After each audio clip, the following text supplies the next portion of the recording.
సంగారెడ్డి జిల్లా నారాయణఖేడ్లో నూతనంగా నిర్మించిన బస్తీ దవాఖానాను తెలంగాణ మైనార్టీ బాలికల కళాశాల భవనాన్ని ఎమ్మెల్యే భూపాల్ రెడ్డి ప్రారంభించారు. తెలంగాణ రాష్ట్రంలో మెరుగైన వైద్య సేవలు అందించేందుకు నూతనంగా 15 మెడికల్ కాలేజీలను సీఎం కేసీఆర్ ఏర్పాటు చేశారని ఎమ్మెల్యే భూపాల్ రెడ్డి తెలిపారు.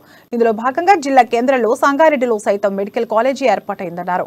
నారాయణఖేడ్ నియోజకవర్గంలో పేద రోగులకు మెరుగైన వైద్యం అందించేందుకు ఏరియా ప్రభుత్వ ఆసుపత్రిలో 100 పడకల ఆసుపత్రిని రూపొందించమన్నారు.